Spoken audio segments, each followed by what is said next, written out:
ఏ మళ్ళీ లక్ష్మీ భారత్ వార్తల్లోకి వస్తుంది. బసవతారకం ట్రస్ట్ కి నన్ను మేనేజింగ్ ట్రస్టీగా నియమించాలని చెప్పి కోర్టుల చుట్టూ తిరుగుతుంటే కోర్టులు కూడా మట్టికాయలు వేసిన పరిస్థితి. ఎలా చూడాలంటారు ఈ పరిస్థితిని అసలు? నేను ఒకటి అడుగుతాను, లక్ష్మీ భారత్ని ఇప్పుడు ఉన్న ఆస్తిని నందమూరి కుటుంబానికి పంచుతావా, లేకపోతే నీ కొడుకు ఒక్కడికి ఇస్తావా? దాని మీద క్లియరిఫికేషన్ ఇచ్చి వద్దాం. లేదంటే నీ మొదటి భర్త లేకపోతే అంత ముందున్న భర్తకో ఇస్తావా? చెప్పాలి కదా. అది క్లియరిఫికేషన్ ఇవ్వకుండా ఇది నాది అంటున్నావు. ఎందుకు వస్తుంది నీకు? నీకు ఎందుకు వస్తుంది? నువ్వు కట్టావా? నువ్వు ట్రస్ట్లో ఉన్నావా? మరి దాన్ని నడుపుతుంది ఎవరు? ఇప్పుటాల నుంచి ఎంత విరాళం ఇచ్చావు ఆ ట్రస్ట్కి, క్యాన్సర్ హాస్పిటల్కి ఎంత ఇచ్చావో చెప్తే అప్పుడు ఆలోచిద్దాం నీ గురించి. నువ్వు ఎందుకు వాముల దొడ్లో పంచాయతీ పెట్టబాక. ఇక్కడ నీది నిజమైంది అయితే తీసుకురా కాగితాలే. నేను దాని ట్రస్ట్ చైర్మన్ అని ఏమి లేదు. నీ ట్రస్ట్ చైర్మన్ ఎందుకుంది? ఆ ట్రస్ట్ ఎప్పుడు పుట్టింది అది కూడా తెలుసుకోవాలి కదా. బసవతారకం అనే ఆమె చనిపోయినప్పుడు పుడితే నువ్వు ఆయన పెళ్లి చేసుకుంది ఎప్పుడు? అసలు బుద్ధి జ్ఞానం ఉండేవాళ్ళు, కడుపుకు అన్నం తినేవాళ్ళు ఎవరైనా కానీ ఇలాంటివి ఆలోచిస్తారు. అంతేగాని దరిద్రమైన వేషాలు ఏ బాకండి. అర్థమైందా? ఏం చెప్తాంలే కానీ ఇప్పుడు ఇలాంటి దరిద్రాన్ని మన దగ్గర పెట్టుకున్నాం. అలాంటి దరిద్రాన్ని మన దగ్గర పెట్టుకొని నేను బసవతారకం చైర్మన్ అవుతాను ఎట్ట అవుతాను? ఎందుకు కాకూడదండి? ఆయన భారీగా ఆమెకు బిల్లు రాశారా అని చెప్పి చెబుతుంది కదా. బిల్లు ఎత్తురా, రిజిస్ట్రేషన్ ఉందా? ఫోర్జరీ సంతకాలు కూడా చేయించుకోవచ్చు కదా. వాటి మీద కొట్టేసిందండి ఇప్పుడు కోర్టు కూడా. మరి కొట్టేసినా నీకెందుకు? నీకు అవసరమా? అనవసరంగా గెలుక్కోకు, ఆ తర్వాత పుండు పడింది అనుకో, తర్వాత నువ్వు మళ్ళీ అదే క్యాన్సర్ హాస్పిటల్లో చేరాలి. ఒకవైపున ఎన్టీఆర్ విగ్రహాలు పడగొడుతున్నా మాట్లాడలేదు, మరోవైపున తెలుగుదేశం పార్టీలో ఉన్నటువంటి చంద్రబాబు నాయుడు గారు భార్యని ఏమన్నా మాట్లాడినా కూడా ఈ రోజు మాట్లాడలేదు. కానీ ఈ రోజు బసవతారకం ట్రస్ట్ కు మాత్రం నేను మేనేజింగ్ ట్రస్టీ కావాలని చెప్పి ఎందుకు కోరుకుంటాను అనుకోవచ్చు అంటారా? దాంట్లో ఏమన్నా డబ్బులు దొబ్బేద్దామని దాంట్లో కూడా మరి మనకి ప్రజలకు ఉపయోగపడే దాంట్లో కూడా అంతే కదా. ఇప్పుడు పేద ప్రజలకు ఉపయోగపడే దాంట్లో ఎంతమంది డబ్బులు కొట్టేయలేదు, రేషన్ బియ్యలు ఎంతమంది కొట్టేయలేదు, నిత్యావసర సరుకులు లేకుండా కొట్టేసిన కొడాలి నాని అక్కడ హాస్పిటల్లో ఉన్నాడు. ఈయన కూడా పేరు నాని ఆడున్నాడు, ఆడు కూడా ఇప్పుడు బేద పలకలు కొడుతున్నాడు. నిన్న తిట్టినాడు, 2 చెప్పులు చూపించవచ్చు కదా. చెప్పు తీసుకొని కొడతాను నాలాంటి వాళ్ళు చరిత్రలో లేరని చెప్పుకోవచ్చు కదా. చెప్తున్నాళ్ళు ఎందుకంటే మనం ఏం చేసాం? పావలా ఇచ్చి 10 రూపాయలు దొబ్బుతాం. ఎలాగో చెప్తానండి. బ్లాక్ మార్కెటింగ్ ఎంత విపరీతంగా చేశారంటే కందిపప్పు వాళ్ళు 125కి వచ్చినాయి. సపోజ్ అది రిటైల్ ప్రైస్లో, హోల్సేల్ ఎందుకు వస్తుంది? ఇంకో 10 రూపాయలు తగ్గుతాయి కదా. కానీ చిన్నులపాయలు 480 రూపాయలకి పోయినాయి అంటే అసలు మనిషి తినగలడా, బతకగలడా? అది కాకుండా అల్లం కూడా 420కి వెళ్ళింది. ఎంత? 40-60 రూపాయలు ఇవ్వాలి. 40-60 ఎక్కడ? 420 ఎక్కడ? నేను కొన్నాను కాబట్టి నేను క్లియర్గా చెప్తా. బిల్లులు కూడా ఉన్నాయి, నాకు చూపించగలను. ఏంటంటే తీసుకెళ్ళి ప్యాకెట్లో పడేస్తుంటా. ఈ నెల సరుకులు కొన్నాయి, పోయిన నెల సరుకులు కొన్నాయి, పోయిన నెలకి ఈ నెలకి ఎంత తగ్గింది. సామాన్యుడు బతకాలంటే ఆ పిచ్చి మందు అమ్మి ఎంత తిన్నారు వీళ్ళు? ఎంత తిన్నారు? అది ఆడకొచ్చేసరికి వాడికేమో చెయ్యిరిగిద్ది, వాడేమో బాబుని చూడాలి హాస్పిటల్. ఇదేనా రాజనీతి అంటే? ఇప్పుడు ఏమో జగన్ గారేమో ఇంకోటి మొదలు పెట్టారు, వేసవి సెలవులు అంట.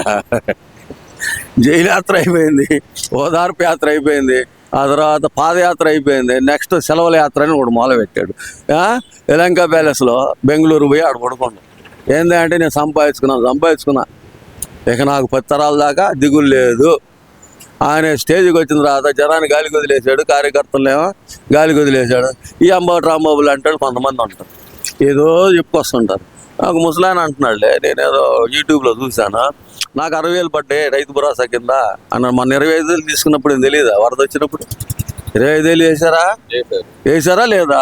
25,000 తీసుకున్నారా? వరద బాధితులందరూ 25,000 తీసుకున్నారు. 3 సిలిండర్లకి సంవత్సరానికి ఎన్ని రావాలి? మనం వచ్చింది ఎప్పుడు 4 నెలల్లోనే ఎప్పుడో వచ్చాం. 2వ సిలిండర్ ఇస్తున్నారు. 3 సిలిండర్లు అయిపోయినట్టు లెక్క. నెక్స్ట్ జనవరి నుంచి ఈ 3 నెలలు అయిపోయిన తర్వాత నెక్స్ట్ 4 నెలలు అయిపోయిన తర్వాత మళ్ళీ ఇంకో సిలిండర్ ఇస్తారు. అంతేగాని 4 సిలిండర్ ఒకసారి ఇస్తామని చెప్పి ఎక్కడ చెప్పలేదే, మేనిఫెస్టో లేదు. ఇకపోతే ఒక ఉచిత బస్సు ఒకటి మిగిలినట్టు ఉంది. అమ్మఒడి ఏమో రేపు దీంతో పాటు వేస్తున్నాడు. అంతకుముందు వేయాల్సిన వేయకపోతే దానికి మేము బాధ్యులు ఉన్నారు. ఇప్పుడు ఏంటంటే ఇంజనీరింగ్ విద్యార్థులకైతే వాళ్ళ సర్టిఫికేట్లు రావాలనే ఉద్దేశంతో వాళ్ళకి ఫీజు రియంబర్స్మెంట్ ఇవ్వడం జరిగింది. 4,700 కోట్లు ప్లస్ ఈ 300 కోట్లు అది కూడా కాలేజీలకు ఇచ్చారు. వాళ్ళు నువ్వు కాలేజీకి పోకపోతే ఆధార్ పట్టి లేకపోతే దానికి చంద్రబాబు నాయుడు కారణం కాదు. నువ్వు చేసింది కూడా చెప్పుకోలేని పరిస్థితులు ఈ మంత్రులు కానీ ఎమ్మెల్యేలు కానీ ఎందుకుంటారనుకోవచ్చు అంటారు మరి. చేసింది చెప్పుకోవాలి స్వామి. మీరు వచ్చి ప్రెస్ మీట్ పెట్టి చెప్పుకోవాలి, మేము ఇది చేశాము, గట్టిగా మాట్లాడాలి. ఉద్యోగస్తులకు 6,000 కోట్లు రిలీజ్ చేస్తేనే ఇంతవరకు చెప్పుకోలేదు ప్రభుత్వం. అదే గతంలో అయితే కనుక బటన్ నొక్కి పెద్ద పెద్ద సభలు పెట్టారు. స్వామి ఆగవే స్వామి, 6,000 కోట్లు అంటావేంటి? 6,200 కోట్లు, నిన్న 2,300 కోట్లు, మొత్తం 8,500 కోట్లు. 8,500 కోట్లు. ఈయన పెట్టిపోయిన బకాయి ఎంతో తెలుసా? ఈయన పెట్టిపోయి 23,000 కోట్లు. 23,000 కోట్లు, 8,500 కోట్లు కూటమి ప్రభుత్వం రిలీజ్ చేస్తే కనుక ఎందుకని ప్రచారం చేసుకోలేకపోతుంది అంటారు? ఎక్కడ లోపం ఉంది ఇదంతా? మరి గతంలో చూస్తే కనుక పిఎఫ్ రిలీజ్ చేసినప్పుడే పెద్ద సభలు పెట్టారు కదా మరి జగన్మోహన్ రెడ్డి. మరి ఇక్కడ ఎందుకని జరగట్లేదు అంటారు? అలా ఆయన చేతిలో ఉంది అంటే సభలు పెట్టుకున్నాడు కదా మరి. ఆయన పెట్టుకుంటాడండి.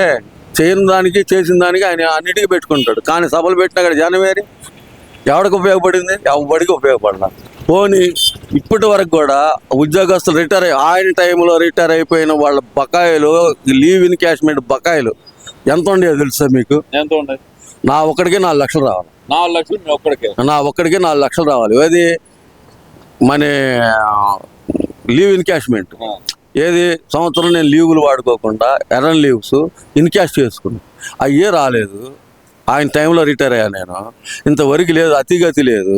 ఇప్పుడైనా రిలీజ్ చేస్తారని నమ్మకం ఉంది. ఇవాళ కాకపోతే రేపు, కాకపోతే కొద్దిగా ఆలస్యం కావచ్చు, దాంట్లో తప్పు లేదు, చేస్తారని నమ్మకం మాకు ఉంది. ఇది అక్కడ దాకా వెళ్ళాలి కదా. ఈ సిస్టము రిటైర్ అయిపోయిన ఉద్యోగస్తులు మా దగ్గర ఏముంటుందంటే 2,159 రూపాయలు మాకు ఇచ్చే పెన్షన్. అది అంటే తెలుసా, ఒక మామూలు వృద్ధాప్య పెన్షన్ కంటే సగం.